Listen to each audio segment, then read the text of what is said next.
Assalamualaikum warahmatullahi wabarakatuh.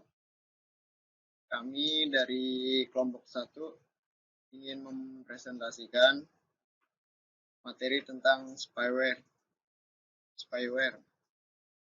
Di kelompok kami ini ada 6 orang. Yang beranggotakan itu saya atau Richard Kelajam, Lydia Febrianti, M. Yamullah, Marif, Marisa, dan Renaldo. Di presentasi kali ini, di sini tuh kita bakal menjelasin kayak sejarah, jenis-jenis, resiko, ciri-cirinya apa aja sih itu spyware, cara menanggulanginya ya. Pokoknya kita bakal jelasin di sini satu persatu. Kita lanjut ke pengertian.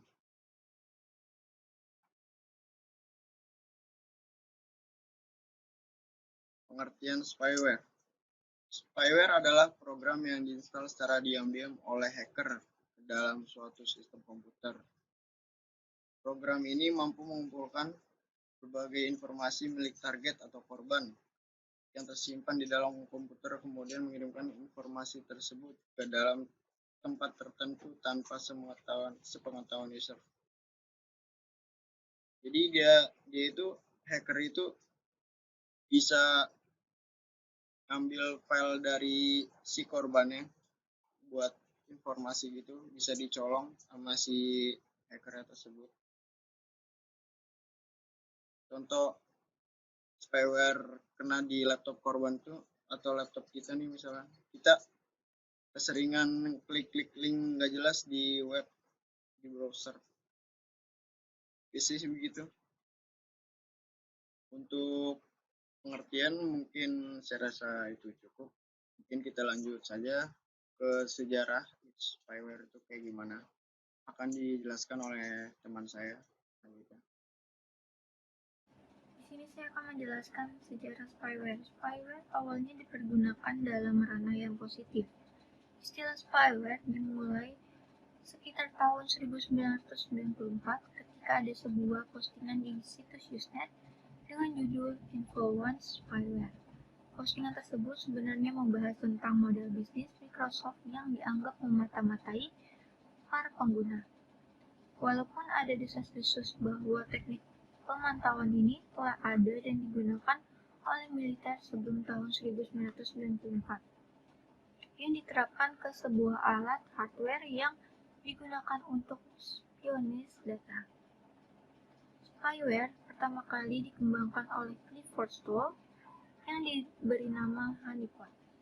Clifford membuat sebuah sistem yang dapat melakukan monitoring terhadap aktivitas penyerang atau biasa disebut hacker dengan tujuan untuk mendapatkan lokasi penyerang.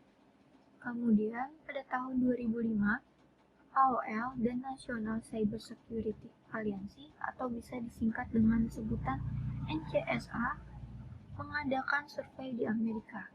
Kemudian menemukan bahwa 61% pengguna komputer sudah terinfeksi oleh spyware. Sistem operasi Windows merupakan sasaran oleh banyak pembuat spyware, dan browser Internet Explorer merupakan browser yang paling banyak dieksploitasi spyware. Perkenalkan, nama saya Muhammad Yamullah. Di sini saya akan meneruskan jenis-jenis spyware.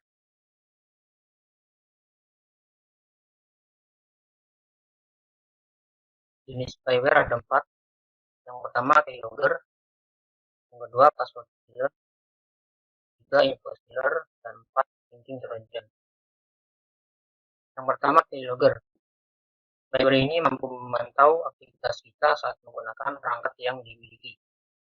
Keylogger juga bisa mengetahui histori pembicaraan kita di internet, sistem kredensial, dan banyak hal lainnya.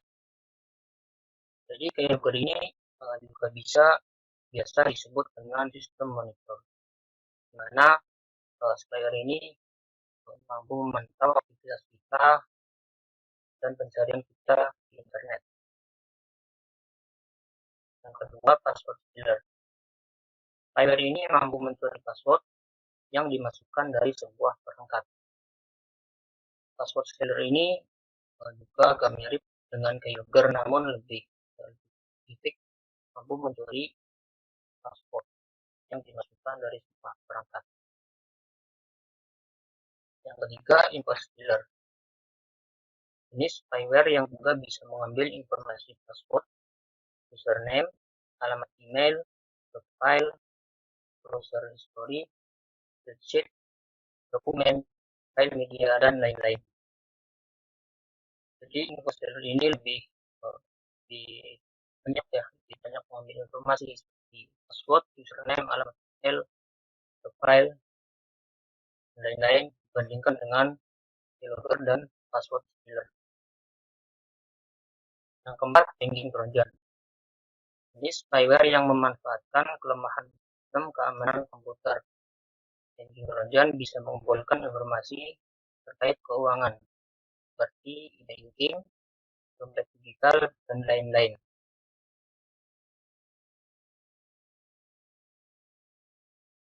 Di sini saya akan melanjutkan presentasi yaitu tentang beberapa risiko dan ciri-ciri yang dapat dirasakan saat guna komputer apabila spyware sudah menginfeksi. Risiko atau bahaya dari spyware. Berikut beberapa risiko atau bahaya dari spyware, yaitu yang pertama, dapat menghabiskan resource sistem komputer seperti memori dan space hard disk. Yang kedua, mengganggu privasi user dengan memberikan informasi keluar mengenai kebiasaan user melalui komputer. Yang ketiga, jika suatu program spyware memasang program keylogger, maka program tersebut dapat merekam aktivitas pengetikan tombol keyboard dan mengirimkannya ke pihak lainnya. Yang keempat, beberapa program spyware kenyataannya adalah trojan yang memungkinkan seseorang masuk ke dalam komputer pengguna dan menggunakannya untuk mengirim email spam atau serangan-serangan tak bertujuan ke komputer lain dalam jaringan internet. Ciri-ciri spyware sudah menginfeksi komputer. Ada beberapa ciri-ciri yang dapat dirasakan oleh pengguna komputer apabila spyware sudah menginfeksinya, yaitu yang pertama, kinerja komputer akan terasa lambat, terutama saat terhubung dengan internet.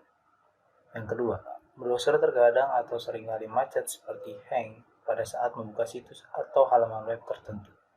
Yang ketiga, terkadang browser terbuka dengan sendirinya secara massal dan langsung mengakses situs tertentu. Yang keempat, muncul iklan pop-up seperti kali user terkoneksi dengan internet. Cara kerja spyware. Spyware masuk ke PC tanpa diundang dan dapat mengganggu stabilitas sistem. Jika kerap menggunakan fasilitas file sharing di internet seperti Browser atau Kasa, maka waspadalah. Spyware dan adware dapat masuk ke PC melalui aplikasi tersebut. Ketika mengklik link, bukan tidak mungkin Anda pun telah menginstalasi spyware. Selain itu, spyware juga dapat menginfeksi sistem seperti ketika mengunjungi situs atau membuka email. Aplikasi spyware menciptakan lubang keamanan pada sistem teknologi informasi yang memungkinkan penyusup mengacak-acak, mencuri informasi, bahkan mengambil alih sistem. Cara spyware masuk yang pertama melalui iklan internet, yang kedua melalui file sharing internet, melalui ketiga shareware dan freeware, keempat anti-spyware gadungan, yang kelima program removal, yang keenam lampiran email, dan yang terakhir yaitu hackers.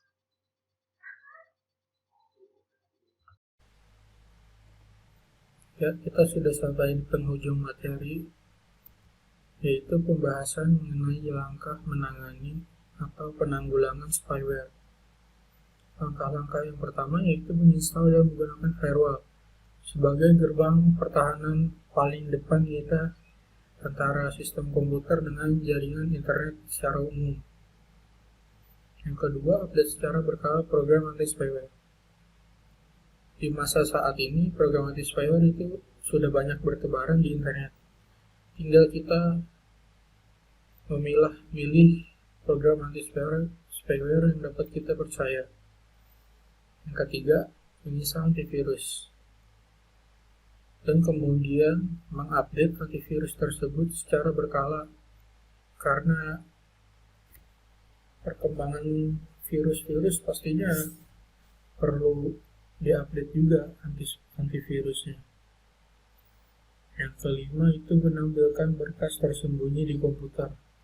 Karena biasanya program spyware ini kan terinstall secara diam-diam. Kemudian setelah terinstall, maka mereka akan menyembunyikan dirinya sendiri, yaitu dengan hidden folder. Maka dari itu kita mesti cek secara berkala, atau bisa juga menggunakan program antivirus untuk scan secara keseluruhan. Yang terakhir itu mematikan cookie. Karena cookie itu kan data penjelajahan kita selama mengakses browser. Jadi ketika dimatikan, otomatis kita juga mencegah supaya kita tidak dapat terlacak oleh orang yang tidak bertanggung jawab atau hacker. Nah, jadi kesimpulannya itu spyware memang sangat berbahaya karena dapat mencuri data pribadi kita. Jika data pribadi kita dicuri, kemungkinan akan disalahgunakan dan kita akan merasakan akibatnya oleh orang yang tidak bertanggung jawab tersebut.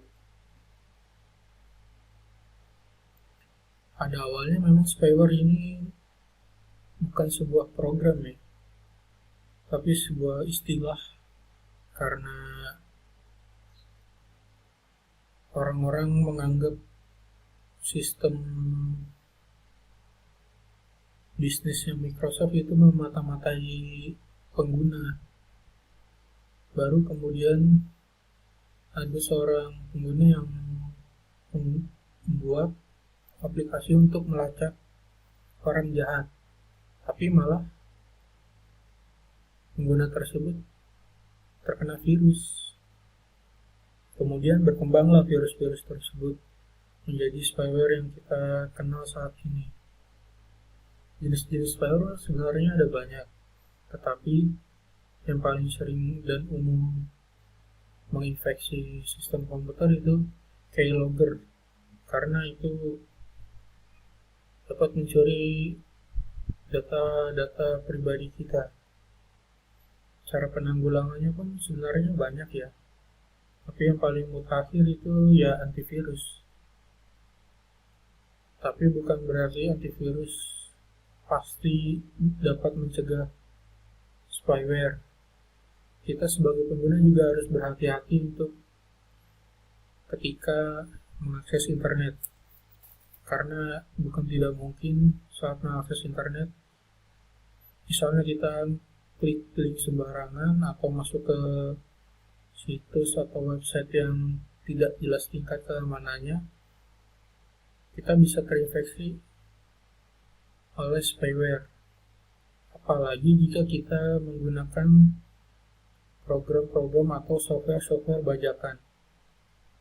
Paling sering memang ditemukan spyware itu dari software bajakan karena disisipin sama pembuatnya. Jadi sebisa mungkin hindari penggunaan software bajakan.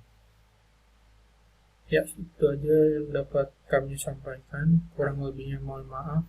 Wabillahi taufiq wal hidayah. Wassalamualaikum warahmatullahi wabarakatuh.